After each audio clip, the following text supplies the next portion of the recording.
Here we are reviewing the definition of the definite integral of a function on an interval.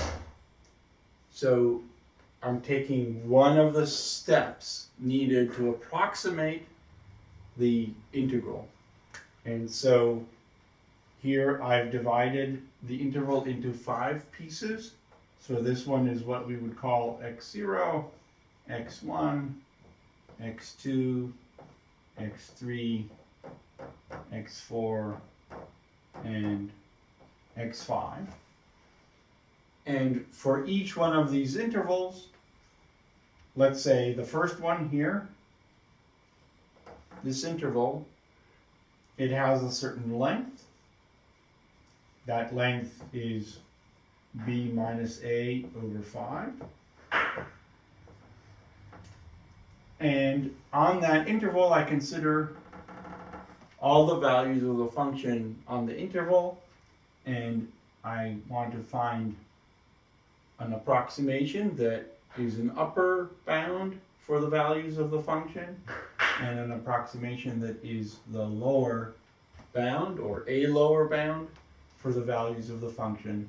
So just to rehearse our notation, this is what we call the upper value of f on the first interval, and in this case there are 5 of them, and this value here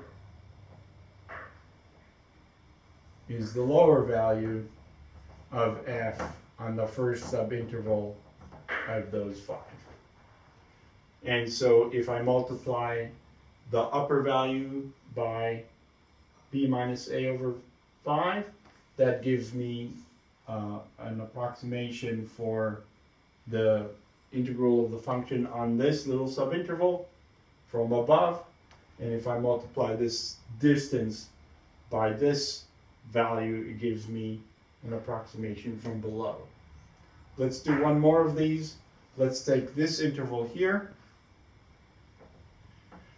Then I'm considering all the values in here, and you can see that the upper value is reached somewhere here, and that the lower value is reached somewhere there.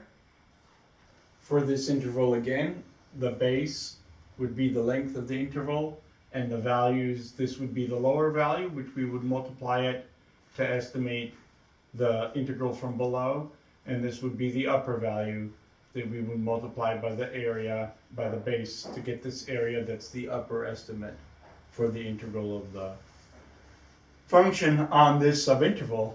Now we would add all of those together, and that would give us an upper estimate with 5 subintervals, and we would add all the lower estimates, and that would give us a lower estimate with 5 subintervals. And if there were some number I that's between the upper and lower intervals for all subdivisions, not just this one, but all of them, and if there were some choices for the lower and upper values, so that the difference between the total upper value and the total lower value goes to 0, then the value I would be defined as the definite integral of this function, whose graph was given here.